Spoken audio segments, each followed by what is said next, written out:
हम न्याय प्रिय हैं। पार्टी के प्रदर्शन से निवेदन है कि ये अपने झंडे मंडे जो है साथ लेके सड़क पर मार्च करते हुए आ जाए।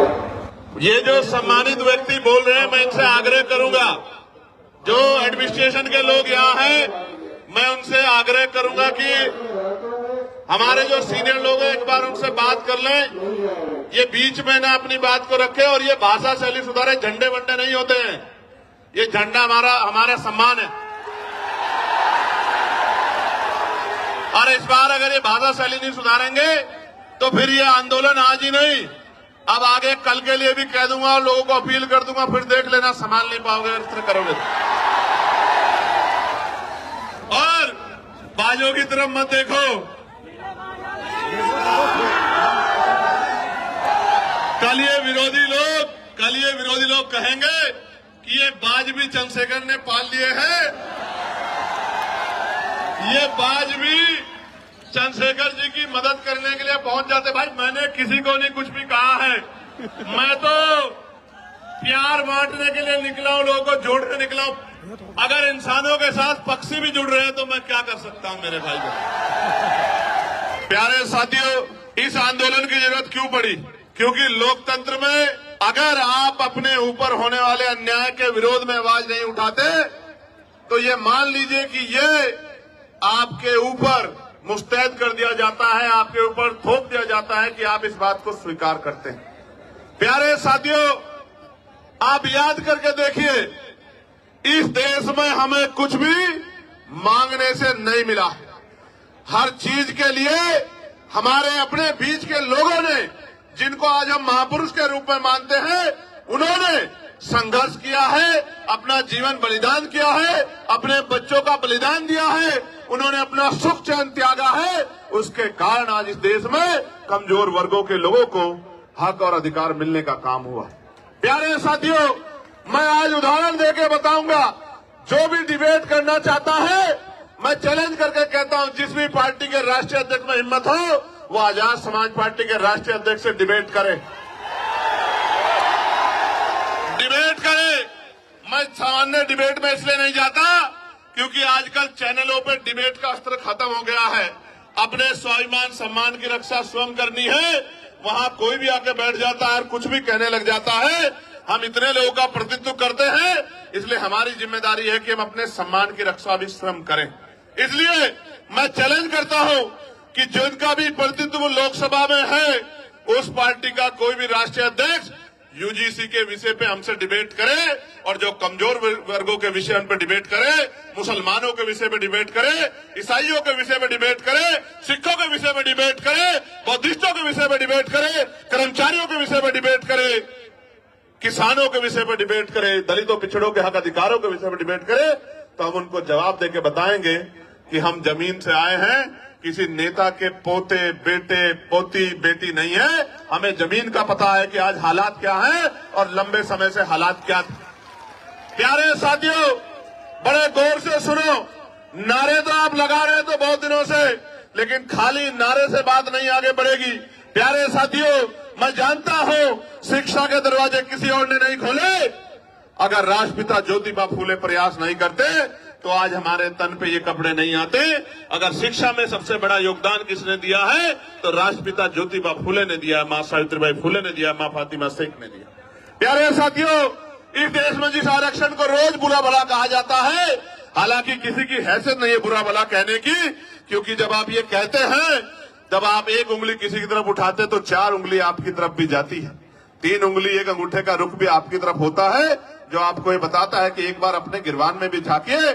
जो लोग 10% आर्थिक आधार पर आरक्षण लेते हैं, संविधान के विरोध में जो आया है, वो भी आरक्षण पे सवाल खड़ा कर सकते हैं। किस आधार पे?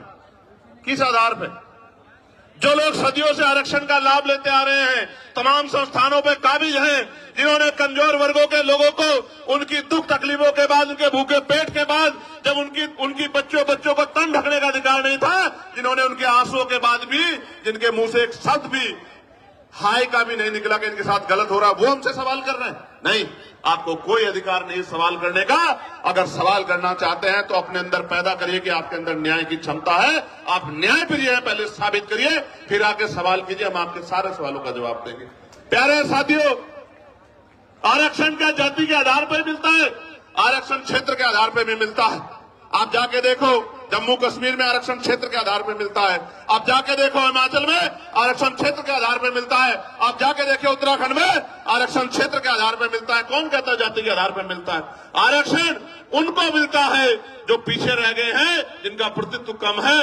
और इस देश का मैं गारंटी से कहता हूं, कास्ट सेंसस करा के आप लोग डेटा उठा के लाइए, आइए डिबेट कीजिए और बताइए आपकी संख्या कम है। मैं गारंटी देता हूं, मैं चंद्रशेखर आजाद जो लोकसभा का सदस्य है और आजाद समाज पार्टी भीमान में कार्यकर्ता, मैं वचन दे कहता हूं, अगर किसी विभाग में आपका आरक्षण कम हुआ, चाहे वो विधानसभा हो या लोकसभा हो या कोई भी विभाग हो, अगर आपका आरक्षण, आपका प्रतिशत कम हुआ, मैं वचन देकर कहता हूं कि दलित पिछड़ों की लड़ाई को पीछे छोड़ के पहले आपकी लड़ाई लड़ने का काम करेंगे। इस बात का मैं आपको विश्वास दिलाता हूं। मैं संविधान को मानने वाला व्यक्ति हूं, न्यायप्रिय व्यक्ति हूं, इसलिए आपसे कह रहा हूं, तो मगर सच का सामना तो करना ही पड़ेगा। इस देश में अगर आरक्षण आया सबसे पहले तो 1902 में आया, जिसको छत्रपति साहू जी महाराज ने लागू किया, किसी और ने लागू नहीं किया। कुर्मी वंश के छत्रपति साहू जी महाराज ने लागू किया, उससे पहले तमाम न्यायप्रिय लोगों पे था अवसर, उन्होंने लागू नहीं। इस देश में अगर वोटिंग राइट मिला, इस देश के बहुसंख्यक लोगों को, बालिग लोगों को वयस्क मताधिकार मिला, सार्वभौमिक मताधिकार मिला, इसका श्रेय अगर किसी को जाता है तो वो बाबा साहब अम्बेडकर को जाता है। आपको इतिहास पढ़ना चाहिए। 1919 से पहले इस देश में बहुत कम % लोग वोट करते थे।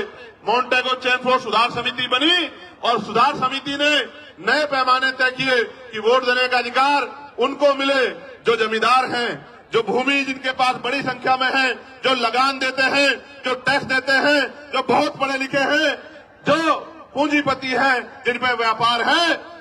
आप इतिहास उठा के देखो, जिन्होंने आंख ही या जिनको अपने अधिकारों का पता ही संविधान के आने के बाद लगा है, उनकी संख्या कितनी रही होगी, आप इस बात को महसूस करके देखें। तो इसलिए मैं कह रहा हूं कि कुछ भी मांगने से नहीं मिला है। भारत ऐसा देश है जहां बाबा साहब अम्बेडकर ने जिस तरह आज हम इकट्ठा हुए, बहिष्कृत हितकारिणी महासभा के बैनर तले ज्ञापन दिया, उस ज्ञापन के बाद साइमन कमीशन भारत आया और साइमन कमीशन जब भारत आया, उनकी रिपोर्टों के आधार पे गोलमेज कॉन्फ्रेंस हुई और तीनों गोलमेज कॉन्फ्रेंस के बाद बाबा साहब अम्बेडकर ने यह सुनिश्चित करवाया कि कमजोर वर्गों के लोगों को भी वोट का अधिकार मिलना चाहिए। तब इस देश में, और आपको जान के खुशी होगी कि न्यायप्रिय चरित्र किसे कहते हैं, कि भारत पहला ऐसा देश है कि संविधान के लागू होने के साथ देश की महिलाओं को और गरीब और अमीर तमाम तबकों के लोगों को वोटिंग राइट मिलने का काम हुआ। ये काम अमेरिका नहीं कर पाया, ये काम जर्मनी नहीं कर पाया, ये काम यूरोपियन कंट्री नहीं कर पाई, ये काम इंग्लैंड नहीं कर पाया। ये काम अगर किसने किया कि महिलाओं को बराबर का अधिकार मिले, तो ये भारतीय संविधान में बाबा साहब अम्बेडकर ने किया। हिंदू कोड बिल पे इस्तीफा दिया जब महिलाओं को उनके अधिकार नहीं दिला पाए, पिछड़ों को उनके अधिकार नहीं दिला पाए। इसलिए हम तो लंबे समय से उपेक्षाओं से लड़ रहे हैं। मैं बात आपको क्यों बता रहा हूं, जब हम चारों तरफ देखते हैं तो मानना रामसु वर्मा दिखाई देते हैं, संत राम बी प्रजापति दिखाई देते हैं, मान्यवर काशीराम साहब दिखाई देते हैं, मान्यवर दीना भाना वाल्मीकि साहब दिखाई देते हैं। जब हम चारों तरफ देखते हैं, संत गाडगे जी महाराज दिखाई देते हैं, नारायणा गुरु दिखाई देते हैं। जब हम चारों तरफ देखते हैं, बाबू श्री दयाल चौरसिया दिखाई देते हैं, परमानंद लोधी जी दिखाई देते हैं, अवंतिका बाई लोधी जी दिखाई देती हैं, जलकारी बाई दिखाई देती है, तमाम हमारे महापुरुष और वीरांगनाएं दिखाई देती हैं। ये सब कौन है? इन्होंने हमारी बस्ती में जन्म नहीं लिया, इन्होंने हमारे जिले में जन्म नहीं लिया, इन्होंने हमारे प्रदेश में जन्म नहीं लिया, मगर हम अपने मां बाप से ज्यादा इनका सम्मान करते हैं और इनके सम्मान पे खून की बूंद बूंद लगा सकते हैं। उसका कारण क्या है आप जानिए। उनका कारण ये है कि इन महापुरुषों ने अपने बच्चों को भी पीछे छोड़ दिया, इन्होंने हमारे लिए अपना पूरा जीवन जिया। इनकी वजह से आज हमें अधिकार मिले। इसका मैं उदाहरण बताता हूं। बाबा साहब अम्बेडकर ने अपने जीवन में 3 लोगों को गुरु माना। धार्मिक गुरु उन्होंने, न्यायिक गुरु के तौर पे उन्होंने महामानव तथागत बुद्ध को अपना गुरु माना। शिक्षा के क्षेत्र में उन्होंने राष्ट्रपिता ज्योतिबा फुले को अपना गुरु माना और अंधविश्वास पाखंडवाद को यानी कि विज्ञानवाद के तर्क के आधार पर बात करने के लिए उन्होंने गुरु कबीर जी को अपना गुरु माना। आप समझो, बाबा साहब ने राष्ट्रपिता ज्योतिबा फुले को गुरु माना, उनके दिखाए रास्ते पे चले, साहू जी महाराज के रास्ते पे चले। इसी वजह से वो सामाजिक न्याय की बात को मजबूती से रख पाए। कहां थे लोग जब इस देश में स्तन टैक्स लिया जाता था? कहां थे लोग इस देश में जब विधवा विवाह रोका गया था? कहां थे जब सती प्रथाएं होती थी? कौन खड़ा था इस बात को लड़ने के लिए जब महिलाओं को जिंदा जला दिया जाता था? वही महापुरुष खड़े थे जो समझते थे कि हर व्यक्ति के जीवन का मूल्य क्या है। प्यारे साथियों, बात मैं आपको क्यों बता रहा हूं कि हमारी पार्टी के नेता ये बात कर रहे थे कि भाई चंद्रशेखर आजाद पिछड़े वर्ग के लिए मैदान में आए, कोई नहीं आता। मैं उनको कहना चाहता हूं कि आप पिछड़े नहीं हैं, आप हमारे भाई हैं, हमसे पिछड़े हुए हैं। आप पिछड़े नहीं हैं, हम सब लोग पिछड़े हैं। आप हमारा परिवार हो, हमारे भाई हो, बस पिछड़े हुए हो, उन पिछड़ों को इकट्ठा करने के लिए हम लोग निकले। और आप ही नहीं, हर पीड़ित, शोषित, वंचित किसान, कमेरा, वो चाहे बौद्ध हो, सिख हो, सामान्य जाति का भी कोई गरीब है, शोषित है, उसको भी हमारा अपना है, उसके लिए भी हम लोग खड़े हैं। मैं ये पूछना चाहता हूं, सरकार न्यायप्रिय है तो आप मुझे बताओ, 2025 जुलाई में सरकार ने जवाब दिया कि सेंट्रल यूनिवर्सिटियों में पिछड़े वर्ग के professor, assistant professor, associate professor की 80% रिक्तियां है। कितने परसेंट? 80% रिक्तियां। आदिवासी समाज की 83% रिक्तियां और शेड्यूल कास्ट की, अनुसूचित जाति की 65% रिक्तियां। अब मैं पूछना चाहता हूं, कोई भी डिपार्टमेंट तभी तो चलेगा जब उसको चलाने वाले लोग होंगे। जिस डिपार्टमेंट में, जिस विभाग में 80% पद खाली खड़े हैं, वहां कौन हमारी पीड़ा को सुन रहा है? जब हमारा आदमी वहां है ही नहीं तो हमें न्याय वहां कहां से मिल सकता है?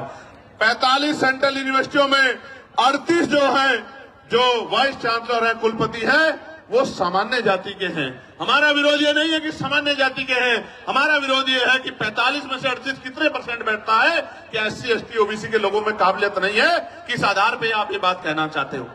एक SC का, एक ST का, 5 OBC समाज के, जिनकी संख्या 52%, उनको 12% भी नहीं मिल रहा है। इसलिए आंदोलन करना पड़ता है, इसलिए यहां आना पड़ता है। हम तो जानते हैं, मैं आपको इस मंच से कह रहा हूं, फिर कह रहा हूं, याद करो फूले साहब को, याद करो साहू जी महाराज को, याद करो पेरियार को, याद करो रामसु वर्मा जी को, याद करो बाबू जगदेव प्रसाद कुशवाहा जी को, याद करो जगदम्बिका कपूरी ठाकुर जी को, याद करो परमानंद लोधी जी को, याद करो संतराम BA प्रजापति जी को, याद करो शिवधराज चौरसिया जी को, याद करो। और मैं आपको भी कहता हूं, मुस्लिम समाज के मेरे भाइयों, कि अगर सर सैयद अहमद खान नहीं होते तो एक यूनिवर्सिटी भी आपके लिए नहीं बनती। आपको आइडिया नहीं है, कोई आपको पूछने वाला नहीं है। और अगर आपके लिए यूनिवर्सिटियां नहीं होती, आपको तालीम नहीं मिलती, तो आपको इस देश के सिस्टम में आने का मौका ही नहीं मिलता। जब आप डॉक्टर इंजीनियर, IAS, IPS, वकील जज नहीं बन पाते, तो आपके कलम में ताकत नहीं होती। आप कहां से किसी का भला कर पाते? आप तो अपना भला भी नहीं कर पाते। आपने देखा, उनके बाद 2 लोगों ने यूनिवर्सिटी बनाने का काम किया, और दोनों के परिवारों का क्या हाल है? आजम भाई के परिवार का क्या हाल है आप देखो, और इकबाल भाई के परिवार का क्या हाल है सहारनपुर में, आपने देखा।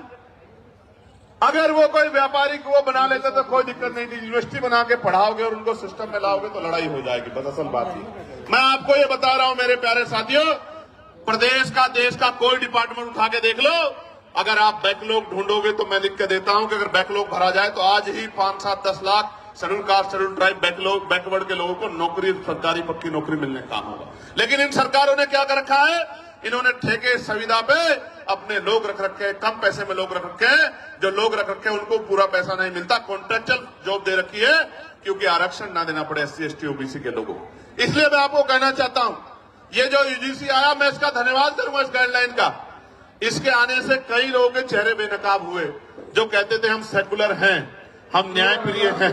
पार्टी के प्रोफेसर से मेरा अनुरोध है कि ये अपने झंडे मंडे जो है साथ लेके सड़क पर मार्च करते हुए ला जाए। ये जो सम्मानित व्यक्ति बोल रहे हैं, मैं इनसे आग्रह करूंगा, जो एडमिनिस्ट्रेशन के लोग यहाँ हैं, मैं उनसे आग्रह करूंगा कि हमारे जो सीनियर लोग हैं, एक बार उनसे बात कर लें। ये बीच में ना अपनी बात को रखे और ये भाषा शैली सुधारे। झंडे वंडे नहीं होते हैं, ये झंडा हमारा सम्मान है। और इस बार अगर ये भाषा शैली नहीं सुधारेंगे तो फिर ये आंदोलन आज ही नहीं, अब आगे कल के लिए भी कह दूंगा और लोगों को अपील कर दूंगा, फिर देख लेना संभाल नहीं पाओगे इस तरह करोगे। प्यारे साथियों, मैं आपको कुछ और कहना चाहता हूं, गौर से सुनो, इन बातों पर ध्यान मत दो। ये तो पुलिस के भाई हैं, एडमिनिस्ट्रेशन के भाई हैं, सरकार के हिसाब से काम करते हैं, हमें इनकी मदद लेनी है, हमारा इनका कोई झगड़ा नहीं। आप गौर से सुनो मेरी बात को। कई लोगों के चेहरे बेनकाब हुए, कई पार्टियों के चेहरे बेनकाब हुए, कई नेताओं के चेहरे बेनकाब हुए, कई सामाजिक संगठनों के चेहरे बेनकाब हुए, और सबसे ज्यादा बेनकाब अगर कोई नारा हुआ है तो वो नारा है जो नारा लग रहा था कि जात पात की करो विदाई, हिंदू हिंदू भाई भाई। वो नारा भी बेनकाब हो गया, वो नारा झूठा था। अगर वो नारा सच्चा होता तो मैं पूछना चाहता हूं कि जब मंडल कमीशन की बात आती है, जब SC/ST आयोग की बात आती है, SC/ST एक्ट की बात आती है, जब यूजीसी की नई गाइडलाइन की बात आती है, तो आप आंदोलन क्यों करते हो हमारे खिलाफ? क्यों हमारे खिलाफ आंदोलन करते हो? क्यों आप हमारे खिलाफ आंदोलन करके सड़कें जाम करने का काम करते हो? क्यों आप आंदोलन करके जो कहते थे कि प्रधानमंत्री हिंदू हृदय सम्राट है, उन्हीं प्रधानमंत्री को बताओ कहा गया नहीं कहा गया, कैसे कैसे शब्दों से नवाजा गया। तो जिस प्रधानमंत्री के राज में आपको EWS मिला, उन्हीं प्रधानमंत्री को जब एक आपको काल्पनिक ऐसा लगा कि भाई हमारे बच्चों के ऊपर जो है जांच बैठ सकती है, उनपे जो है उनपे मुकदमा दर्ज हो सकता है, सिर्फ काल्पनिक, कोई मामला सामने नहीं आया। हम पे तो उदाहरण है, मैं बताऊंगा पूरी बात में, हम पे उदाहरण है, कोई मामला सामने नहीं आया तो आप आंदोलन करने चले आए। क्योंकि जब भी मंडल कमीशन कहां से हिंदुओं के खिलाफ था, मुझे बताओ। अगर मेरे भाइयों को कुछ मिल रहा है और मैं विरोध कर रहा हूं तो मैं कहां से उनका भाई हुआ, आप मुझे बताओ। देखो बहुत कुछ बेनकाब हुआ। बेनकाब ये हुआ है कि जाति सत्य है, जाति सत्य है, और जाति को ठुकराया नहीं जा सकता। जिसको हिंदू हृदय सम्राट कहते थे, उसी को जाति के आधार पर गाली देने का काम कर रहे थे। इसका मतलब जब तक वो व्यक्ति आपका काम करेगा तब तक आप उसको पलकों बिठा के रखोगे, और जैसे ही वो कोई और इनका रोल भी नहीं यूजीसी में, तो आप उनको गाली देने लग जाओगे। ये है जाति का सत्य। मैं और बताता हूं, हाथ कंगन को आरसी क्या और पढ़े लिखे को फारसी क्या। कल ही एक मामला हुआ एक बैंक में, 2 बेटियां थी। वो एक बेटी कहती है कि मैं ठाकुर और दूसरी बेटी वो ब्राह्मण समाज की है। मैं तो तमाम महिलाओं का सम्मान करता हूं, लेकिन आप देखो कि उन्होंने क्यों नहीं कहा कि मैं हिंदू हूं, और दूसरी बेटी ने क्यों नहीं कहा मैं हिंदू।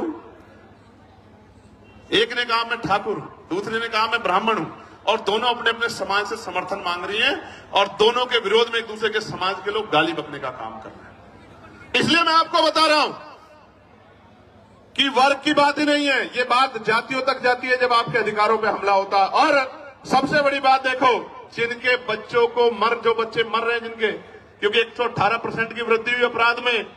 ये मैं नहीं कह रहा हूं, ये सरकार के आंकड़े कह रहे हैं, एजेंसियों के आंकड़े कह रहे हैं, 118% की वृद्धि हुई। और कानून की ये गाइडलाइन कैसे बनी? सुप्रीम कोर्ट ने ऑर्डर किया कि गाइडलाइन बनाओ यूजीसी को। यूजीसी ने गाइडलाइन बनाई, हमने नहीं बनाई।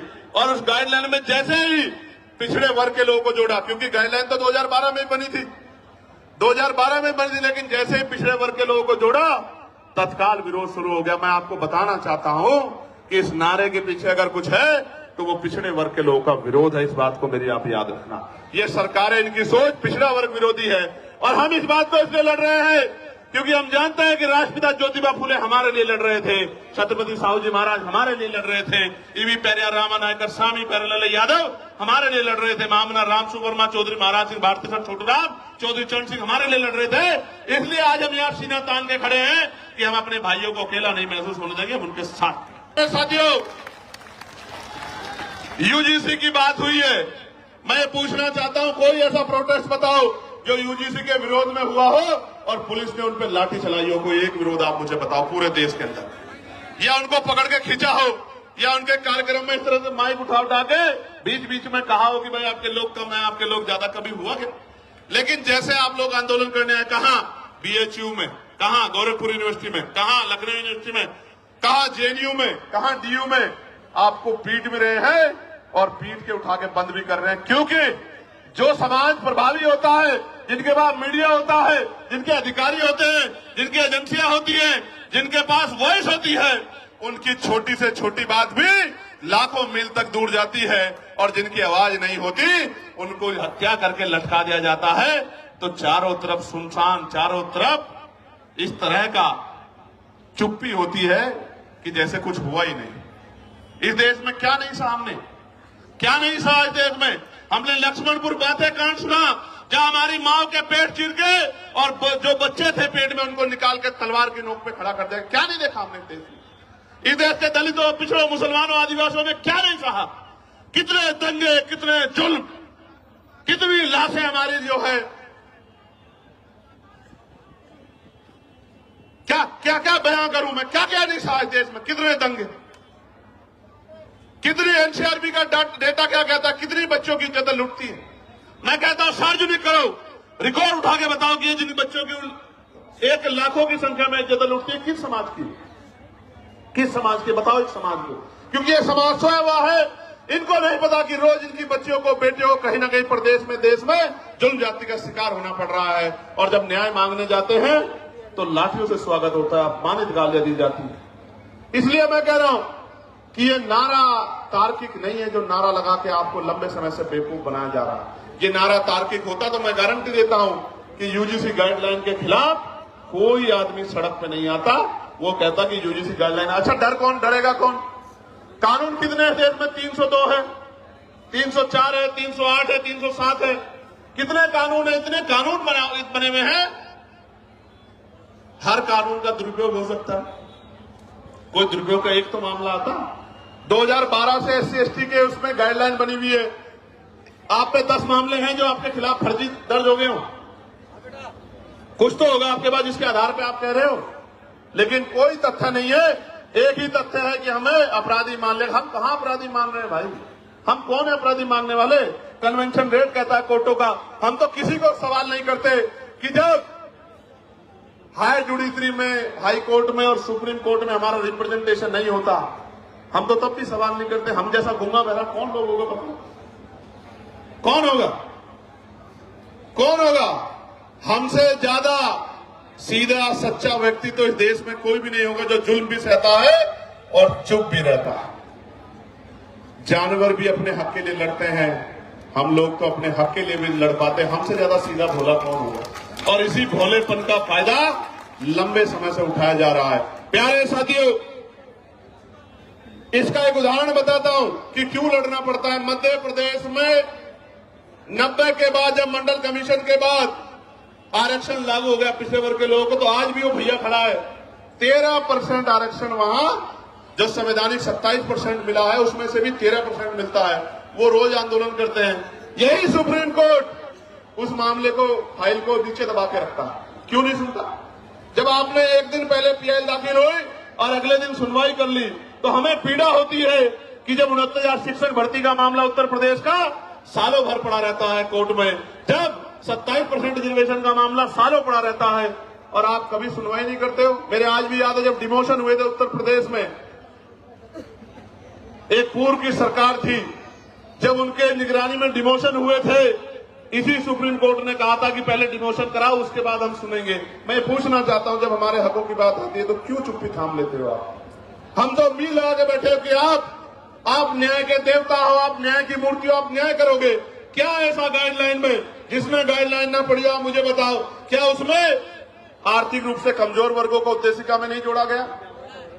आर्थिक रूप से कमजोर वर्ग EWS में सारे सामान्य जाति के बच्चे, तो कैसे सामान्य जाति के खिलाफ हो गया? इसमें महिलाओं को जोड़ा गया है, इसमें दिव्यांगजनों को जोड़ा गया है, कैसे किसी के खिलाफ हो गया?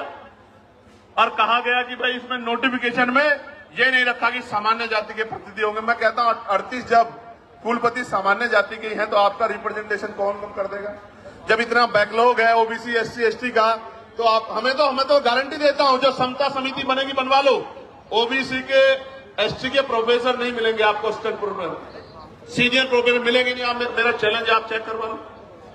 तो इसलिए मैं कह रहा हूं, प्यारे साथियों, मंडल कमीशन आया था, मंडल कमीशन 2 सिफारिशें लागू हुई, अभी बाकी सिफारिशें चूकित हुई। कभी कोर्ट को नहीं लगता कि ये सिफारिशें लागू होनी चाहिए, कभी नहीं लगता, कभी नहीं लगता।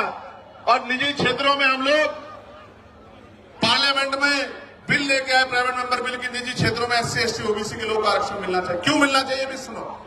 निजी क्षेत्र बनता कैसे है? निजी क्षेत्र इस तरह बनता है कि सरकार जमीन देती है, 1 रुपए लीज पे हजारों बीघा जमीन, फिर उसको लोन देती है, फिर टैक्स में छूट करती है। इस तरह की छूट वो किसानों को, मजदूरों को, गरीबों को, अल्पसंख्यकों को, मुसलमानों को, आदिवासियों को नहीं देती। इतने सब प्रावधानों के बाद तब जाके वो प्राइवेट सेक्टर बनता है। तो जो सारा ही सरकारी पैसे से बना हो, सारा ही सरकारी जमीन पे बना हो, तो उसमें कमजोर वर्गों को हिस्सेदारी क्यों नहीं मिलनी चाहिए? कोई पूछने वाला है क्या? इसलिए हमने कहा कि निजी क्षेत्रों में भी आरक्षण की व्यवस्था होनी चाहिए। और आज इसकी देश की सच्चाई ये है, आपको जानना चाहिए देश की सच्चाई ये है कि कितने ही जो शहर हैं जिनको कहा जाता है स्मार्ट सिटी, उनमें सफाई कर्मचारी सीवर में उतरते हैं, सीवर में मर जाते हैं। 7,000, 8,000, 9,000, 11,000 पे, 13,000 पे मजबूर है काम करने के लिए। मैं आपको जिम्मेदारी के तौर पे कहना चाहता हूं, जानबूझ के जाति के आधार पे ये काम दिया गया है और जाति के आधार पे इसके वेतन का निर्धारण किया गया है। पक्की नौकरी छीन के ठेकेदारी सुविधा पे नौकरी देके आज भी हमारे लोग गटर में मरते। किसी को दुख क्यों नहीं होता? क्यों नहीं सुप्रीम कोर्ट संज्ञान लेता? एक मुख्यमंत्री असम का ये कहता है कि 5 की जगह 4 रुपए दो, इतना सताओ कि ये प्रदेश छोड़ के भाग जाए। जो वीडियो जारी करता है जिसमें सीने पे गोली मारने का जो है निर्देश दिया गया है, मैं पूछना चाहता हूं सुप्रीम कोर्ट सुमोटो क्यों नहीं लेता है? इस वायलेशन में सुप्रीम कोर्ट चुप क्यों है? हमारे नरसंहार पर सुप्रीम कोर्ट चुप क्यों है? इसलिए तकलीफ होती है कि जिस न्याय के मंदिर से हमें उम्मीद है वो न्याय का मंदिर हमारी तरफ नहीं देख रहा। इसलिए प्रोटेस्ट करना पड़ता है कि उस न्याय के मंदिर तक हमारी भी तकलीफ जाए, हमारी भी पीड़ा जाए। हम भी इस देश के लोग हैं, हम भी देश में टैक्स देते हैं, हम भी देश को सींचते हैं, हम ही देश की बिल्डिंगें बनाते हैं, हम बड़े बड़े शहरों की बिल्डिंगें बनाते हैं, उसमें हमारा पसीना लगता है। न्यूनतम वेतन मजदूरी पे और मजदूरी मांगने पे हत्या भी होती है। हम ही देश की बिल्डिंगें बनाते हैं, हमारे पसीने खून से बिल्डिंगें बनती हैं। हमारी माएं, हमारी बहनें, हमारे बच्चे पेट पे जो है हमारी माएं बच्चे बांध के इस बिल्डिंगों में ईंटें चढ़ा के मशीनरी तो आ जाइए, इस देश को मजबूत करने का काम करती हुई बड़ी बड़ी बिल्डिंगें बनाती है। इन बिल्डिंगों में हम पे रहने के लिए स्थान नहीं होता है। ये सब हमारे सामने। सरकार कहती है हम प्रधानमंत्री आवास योजना चला रहे हैं, लेकिन आप देखो हल्द्वानी में कैसे बसे बसाए लोगों को उजाड़ने का काम किया जा रहा है। इसलिए दर्द होता है कि चारों तरफ हमें कोई सुनने वाला नहीं।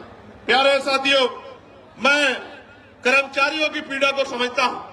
ठेकेदारी सुविधा पे जिस तरह उनको लूटा जा रहा, मैं इस बात को समझता हूं। मैंने कहा कि जो भूमिहीन कमजोर हैं, जिनको पट्टे दिए गए थे दलित पिछड़े वर्ग के लोगों को, वो सारे पट्टे छीनने का काम सरकारें कर रही है, गुंडागर्दी कर रही है, भूमाफिया कर रहे हैं। लेकिन सुप्रीम कोर्ट संज्ञान नहीं लेता। और अगर फाइल जाएगी, और मैं दूसरों की नहीं कहता, मैं अपने मामलों को जो अन्याय मेरे साथ हुआ उनको लेकर सुप्रीम कोर्ट जाऊंगा। आप देखना कितने दिन बाद फाइलों का मौका मिलेगा, आप निर्धारण करना। मैं कहा ना प्रत्यक्ष प्रमाण की जरूरत नहीं है। मैं भी जाऊंगा सुप्रीम कोर्ट बहुत जल्दी, अगले 10 दिन के अंदर। मैं देखूंगा कि हम कमजोरों की पीड़ा को भी इस तरह सुना जाता है क्या? जब सरकार हम पे जुल्म करती है, जब सरकारें हम पे अन्याय करती है, निर्दोष होते हमें जेल भेजने का काम करती है, हम पे रासुकाएं लगाती है, हमारे बच्चों को पीटने का काम करती है, हमारी हड्डियां तोड़ने का काम करती है, हमें करंट लगाने का काम करती है, तो ये सुप्रीम कोर्ट हमारी पीड़ा को भी सुनता नहीं सुनता। मैं जाऊंगा। प्यारे साथियों, आज इस देश में शिक्षा बाजार बन गई है, शिक्षा बाजार बन गई है। गरीब आदमी अपने बच्चों को अच्छी पढ़ाई नहीं दिला सकता, कोई पूछने वाला नहीं है। बच्चे पढ़ेंगे नहीं तो आगे कैसे जाएंगे? और जो चला जाता है वो हिंसा का शिकार हो जाता है, जातीय भेदभाव का शिकार हो जाता है। मैं दूर नहीं जाता, कहते हैं ना कि भाई उदाहरण की जरूरत पड़ती है। मीडिया के साथी यहां हैं।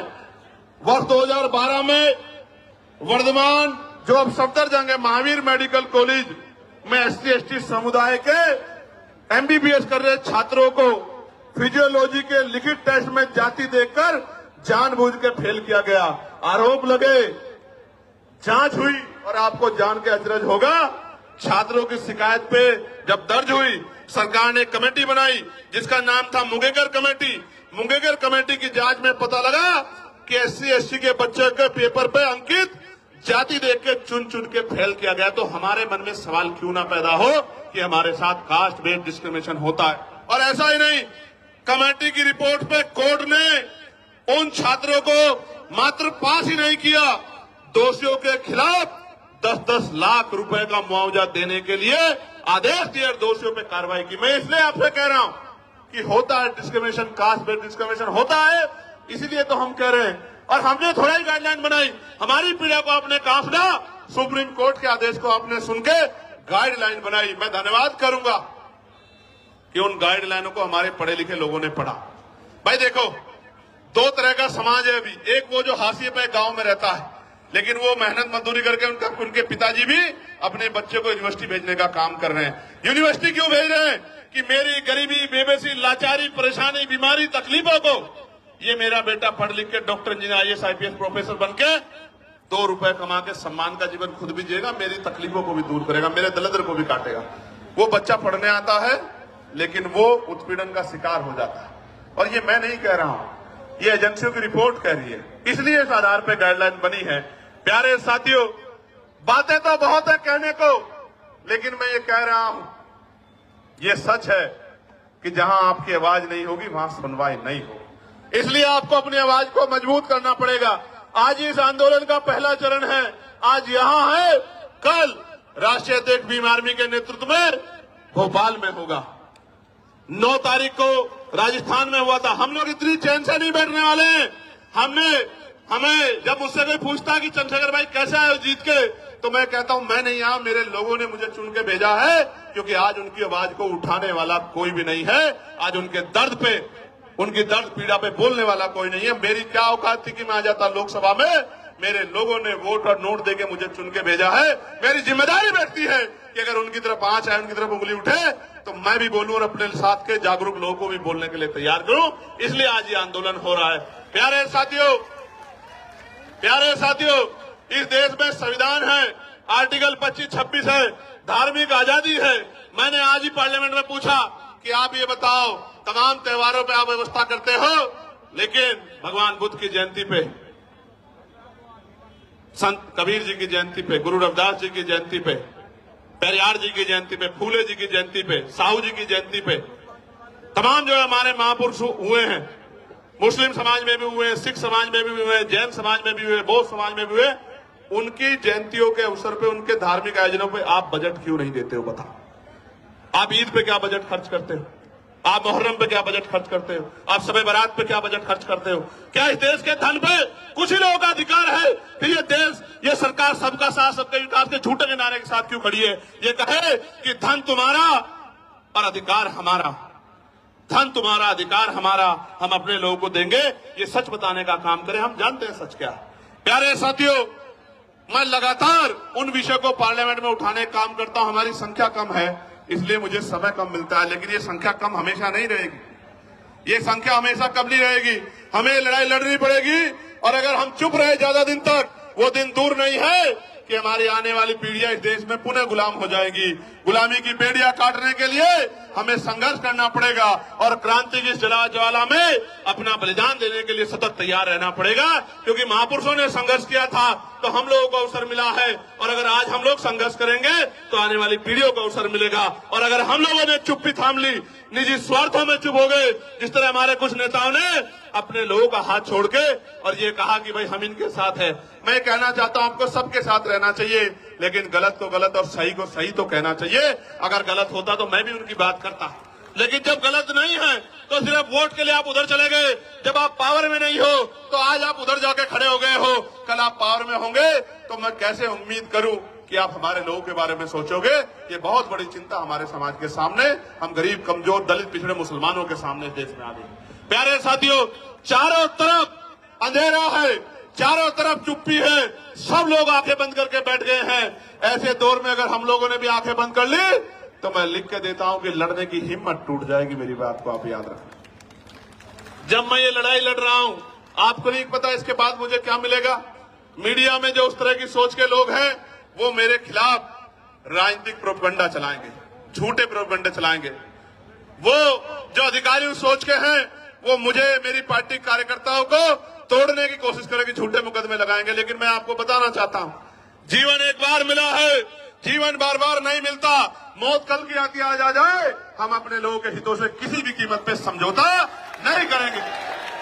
और अगर हम जैसे लोग चुप हो गए, हम जैसे लोग बैठ गए, तो मैं लिख के देता हूं कि फिर कोई हिम्मत नहीं कर पाएगा कि वो लड़ाई को लड़ ले। प्यारे साथियों, लड़ाई बड़ी महत्वपूर्ण है। आज आपने इतनी बड़ी संख्या में जुट के ये संदेश सरकार को दे दिया कि आप लोग कमर कसे हुए बैठे हो, मेरे एक आदेश का इंतजार कर रहे हो। मैं आपको विश्वास दिला के बताता हूं,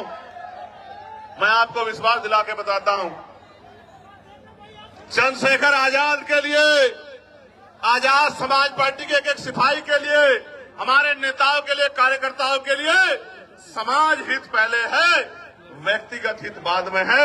हम मिट तो सकते हैं लेकिन समाज के हितों से समझौता करके झुक नहीं सकते। मेरी बात को आप याद रखें।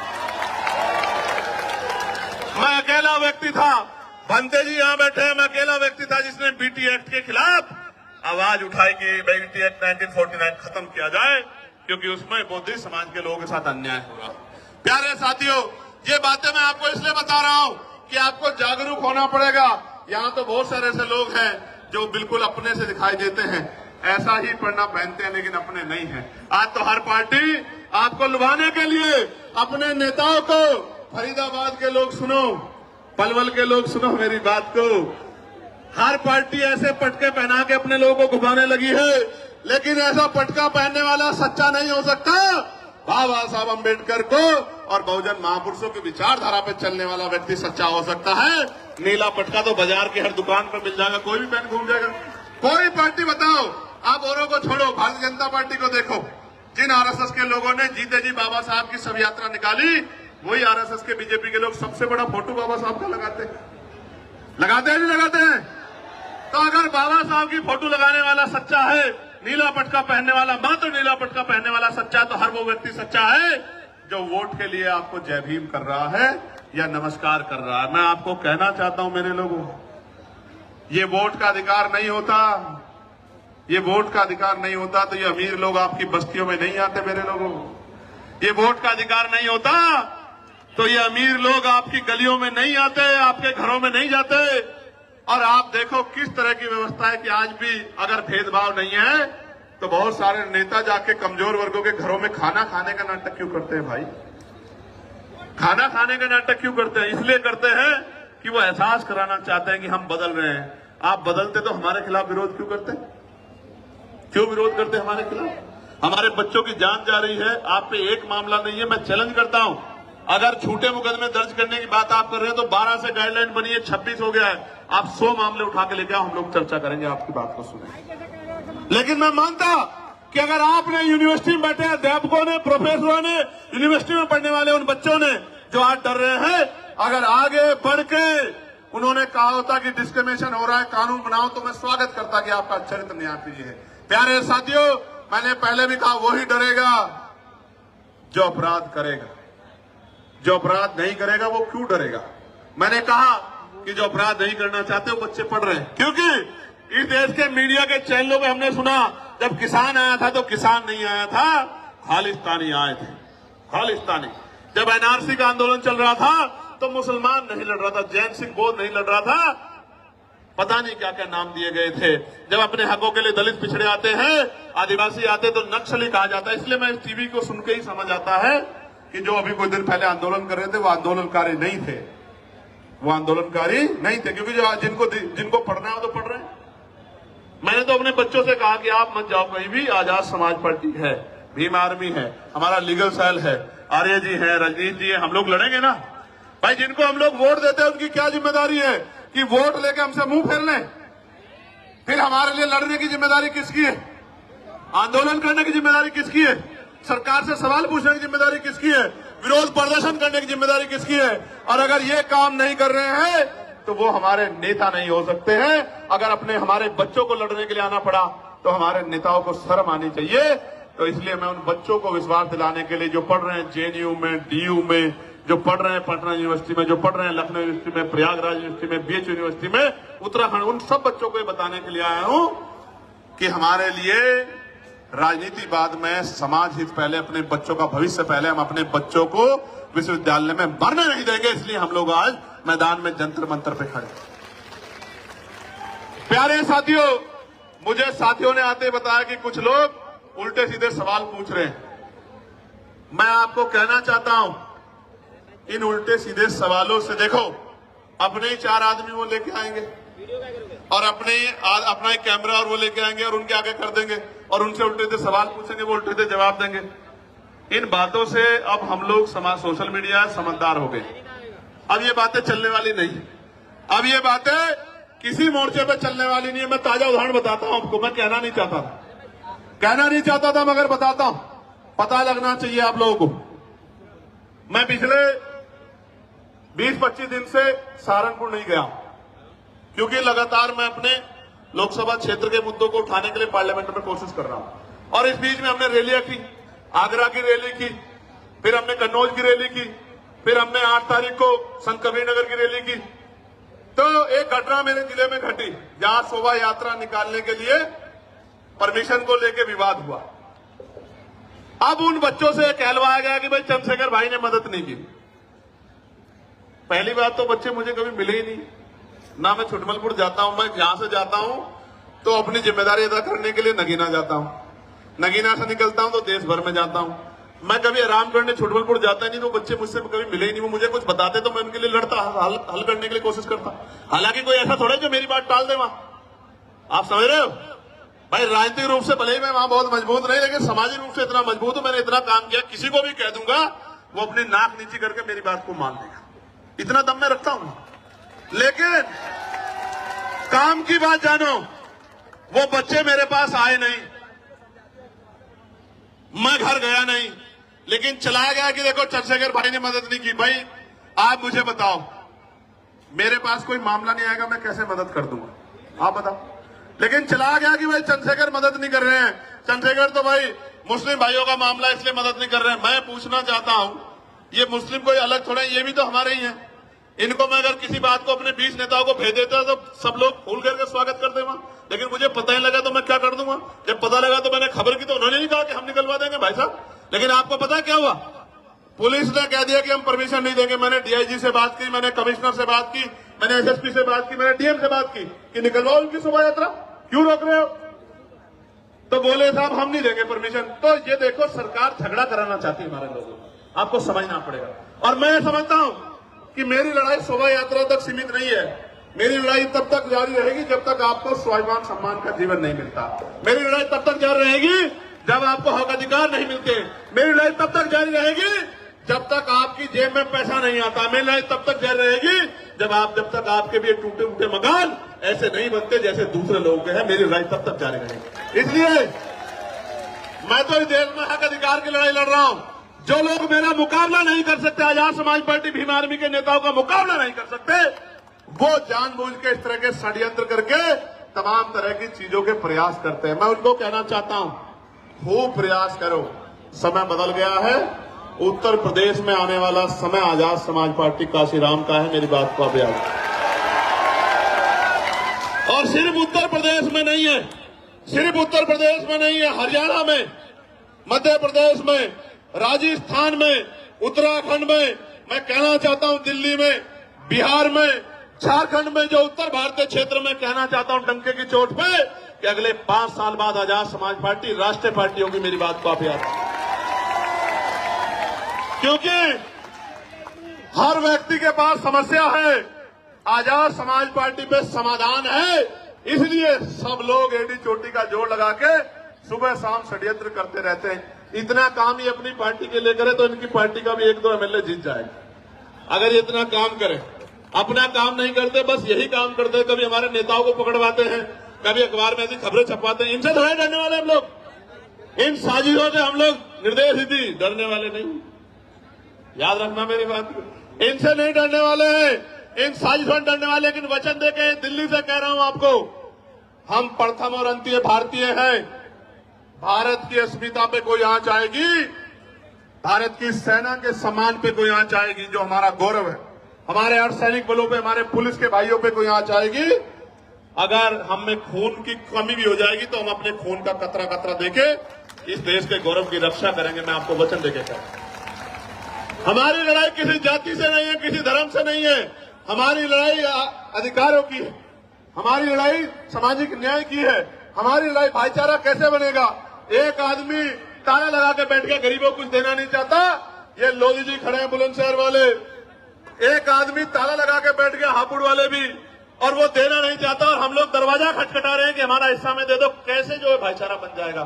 जब तक इस देश में धन धरती राजपाट नहीं बटेगा तब तक बात आगे नहीं बढ़ेगी। और मैं आपको कहना चाहता हूं, समय आ गया है, नौजवानों ने लड़ाई ली है। कहते हैं ना, संघर्षों के साए में घनघोर जवानी पलती है, और इतिहास उधर झुक जाता है जिस ओर जवानी चलती है। जिस दिन से मुजफ्फरनगर की रैली हुई, आगरा की रैली हुई, हरदोई की रैली हुई, कन्नौज का ऐतिहासिक जो है महारेला हुआ, संत कबीर नगर की रैली हुई, 25 तारीख को जौनपुर में ऐलान होगा। उसके बाद जौनपुर में, और देखना चैलेंज करके कह रहा हूं, गौर से सुनो, जौनपुर में ऐतिहासिक रेला होगा। जौनपुर के बाद 15 तारीख को बाराबंकी में ऐतिहासिक रेला होगा। उसके बाद 29 तारीख को मार्च में लखीमपुर खीरी में महारेला होगा। मेरी बात को आप यार डंके की चोट पे कह रहा हूं। और रंजन साहब, आप भी सुनो, आपने नहीं देखा होगा कि 2 दिन पहले ग्राउंड बदल दिया जाता है, 2 दिन पहले परमिशन नहीं देते हैं। जिस तरह के गुंडा तंत्र से हम लोग लड़ रहे हैं, कोई लड़ नहीं सकता। हमारी बड़ी बड़ी रैलियां होती है और मीडिया में 1 मिनट नहीं होती कि वो आजाद समाज पार्टी की न्यूज दिखा रहे। लेकिन हम नाराज नहीं हैं। हम ये मानते हैं कि अभी हमारी शक्ति कम है, हम इसको बढ़ाएंगे। हम मजबूर करेंगे कि हर एक व्यक्ति की नजर हमारी तरफ जाए, हर एक व्यक्ति की नजर हमारी तरफ जाए, वो हमारे दर्द को महसूस करे, वो हमारे विषयों पर चर्चा करे। वरना एक ही समाज के लोग टीवी के पूरे पैनल में बैठ जाएंगे और एंकर भी उसी समाज से होगा। कैसे दलितों, पिछड़ों के, मुसलमानों के हालातों पर चर्चा कर लोगे मेरे भाई? आप ही सोचो क्या हालात। प्यारे साथियों, गरीब का दर्द गरीब समझता है और मजलूम का दर्द मजलूम समझता है। कोई शोषक शोषितों का दर्द नहीं समझ सकता है। प्यारे साथियों, मैं आज इस मंच से नगीना के लोगों से माफी चाहता हूं, क्योंकि नगीना के लोगों की इच्छाएं बहुत हैं, लेकिन मैं मजबूर हूं कि नगीना से उत्तर प्रदेश फतेह नहीं हो सकता है। इसलिए मैं 1 साल का समय नगीना के लोगों से चाहता हूं। जब 27 का चुनाव खत्म हो जाएगा, मैं वचन दे कहता हूं, मैं नगीना को 1 मिनट के लिए नहीं छोड़ूंगा, आपके साथ रहूंगा 24 घंटे। लेकिन अभी आप अपने दिल पे हाथ रख के बोलो और बताओ, क्या नगीना के, मात्र नगीना को मेरी जरूरत है या पूरे उत्तर प्रदेश में जाके जन जागरण की जरूरत है? आप बताओ। देखो, मेरे पास अभी 5 करोड़ की निधि है और वो ट्रांसपेरेंट है। मैं चैलेंज कर कहता हूं, अगर मेरी साख पे कोई सवाल खड़ा कर देगा तो जो वो सजा देगा उसको मान लूंगा। वो सबके सामने है। मैं कोशिश करता हूं कि किसी का काम जो जरूरी है वो ना रुके। मैं फिर कह रहा हूं, ये 5 करोड़ में सीमित हूं मैं। जिस दिन राजकाज बनेगा, सिर्फ नगीना नहीं, जिस चीज पे आप हाथ रख दोगे कि भाई ये काम होना चाहिए, मैं गारंटी। इसलिए प्यारे साथियों, 1 साल का समय दे दो। 1 साल, इतने साल जुल्म सहाया, आपको बिल्कुल अलग रखा। 1 साल का समय दे दो। 1 साल के बाद आपकी तरफ एक भी शिकायत की सुई नहीं आने देंगे। इस बात का मैं आपको विश्वास करता हूं। प्यारे साथियों, शामली भैंसवाल के लोग धरने में बैठे हैं, कुछ लोग यहां भी आए हैं हमारा समर्थन करने। मैं उनका बहुत समर्थन करता हूं। उनकी जो मांग है आप बताइए, हम लोकसभा के पटल पे भी उठाने का काम करेंगे और उनको जाके मजबूती देने का भी काम करेंगे। प्यारे साथियों, अंत में जब मैं अपनी बात को खत्म करूंगा तो मैं आपसे भी कुछ उम्मीद करके आया। बताओ, मेरी मदद करोगे नहीं करोगे? और मेरी मदद का मतलब क्या है? सुनो, मेरी मदद यानी कि आपकी खुद की मदद। गौर से सुनना, आज हमने, किसी को नहीं पता था हमारा प्रदर्शन यहां होता है तो पूरा कनॉट पैलेस, पूरा ये क्षेत्र जाम हो जाता है। इस बात को पूरा प्रशासन, पुलिस जानती है। आज हमने चुनिंदा लोगों को, ये भी हजारों हजार संख्या में हो गए हैं, अलग अलग स्टेट से बताया कि उनको जाकर किस तरह लड़ाई लड़नी है। राजस्थान के कुछ साथी दिख रहे हैं, हरियाणा के कुछ साथी दिख रहे हैं, यूपी के कुछ साथी दिख रहे हैं, मध्य प्रदेश के कुछ साथी दिख रहे हैं, इसी तरह उत्तराखंड के साथी भी दिख रहे हैं। दिल्ली का तो बारंबार हम लोग धन्यवाद करते हैं, बिहार के साथी दिख रहे हैं। मैं आपको ये कहना चाहता हूं, गौर से सुनो, मैं आपको ये कहना चाहता हूं, अंत में गौर से सुनो, मैं आपसे क्या चाहता हूं। आप यहां से जब घर लौटो तो इस बात को समझो कि political power is the master की।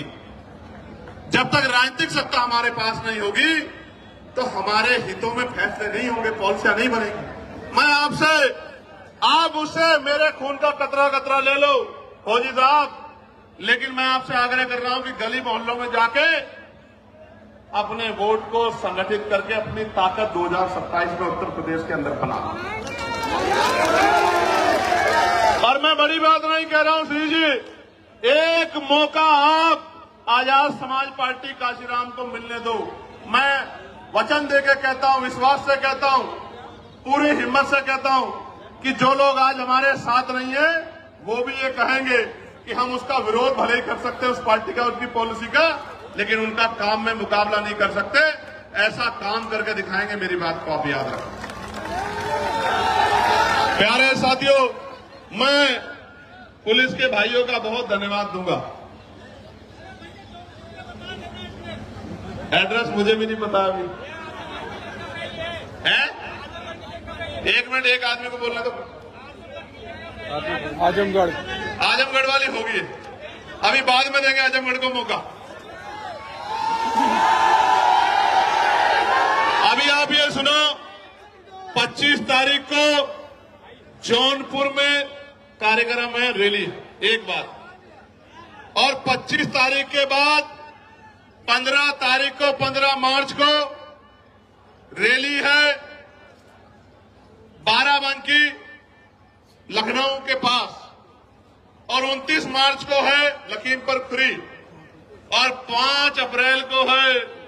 उत्तराखंड के साथियों को भी मौका दिया है कि वो भी अपनी शक्ति को इस बार दिखा दें। बहुत दिन हो गए हैं उनको भी, क्योंकि इस बार उत्तराखंड से भी हमारा प्रतिनिधित्व आने वाला है, ऐसा भी मेरा विश्वास है। प्यारे साथियों, आप यहां जुटे हो, बड़ी ताकत दी आपने आके, इतनी छोटी कॉल पे इतनी मजबूती से आपने आंदोलन किया। 500 लोगों के आंदोलन को 50 बार टीवी में दिखाया जाता है, 5 लोगों के आंदोलन को ब्रेकिंग न्यूज में दिखाया जाता है। आशा और उम्मीद है कि आज आपकी तरफ भी मीडिया की निगाह जाएगी, ऐसा मेरा विश्वास है। भले ही वो निगेटिव वे में जाए, भले ही वो निगेटिव वे में जाए, भले ही वो ये कहे कि बहुत शोर शराबा था, नौजवान पेड़ों पे चढ़ गए थे, पुलिस बार बार रोक रही थी, इस तरह की सारी बात करें, लेकिन कभी कभी आपके खिलाफ जो साजिश होती है उससे भी लोकतंत्र में आपका प्रचार होता है, तो इससे घबराने की जरूरत नहीं। प्यारे साथियों, ऐसे मुट्ठी बंद करो मेरे साथ सब लोग, जहां तक मेरी आवाज जा रही है, मुट्ठी बंद करो।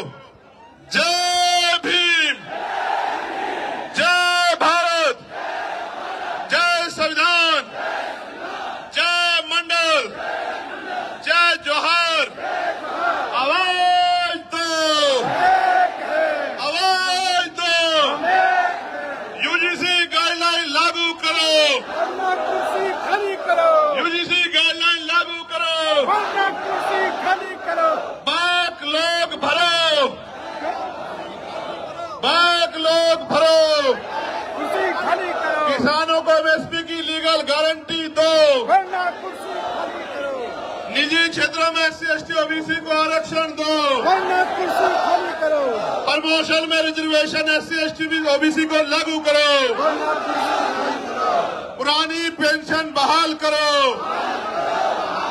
गरीबों की जमीन लूटना सरकारें बंद करें। बंद करो, बंद करो। एक अंतिम बात, यूजीसी पे सरकार का पक्ष भी आपको जानना चाहिए।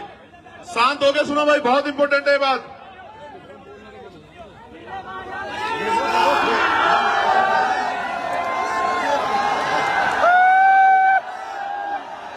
एक मिनट सुनो, अभी चर्चा करेंगे, खत्म कर रहे हैं। सुनो, जब ये यूजीसी गाइडलाइन के खिलाफ कोर्ट में गए लोग, तो सरकार की जिम्मेदारी थी कि वो पैरवी करती। आप, क्योंकि सुप्रीम कोर्ट की जो कार्रवाई है वो भी अब ऑनलाइन है, तो सॉलिसिटर जनरल जो है हमारे, उन्होंने एक शब्द नहीं कहा कि भाई ये होना चाहिए, इसमें कोई कमी नहीं है। अगर वो बोलते तो मानते सरकार इस पक्ष में थी। गौर से सुनो, क्योंकि जब किसानों के खिलाफ कानून बने और किसान आए कोर्ट में, तो सॉलिसिटर जनरल की खूबियां गिना रहे थे, 370 पे खूबियां गिना रहे थे, 3 तलाक पे खूबियां गिना रहे थे, और तमाम कानूनों पे खूबियां गिना रहे थे।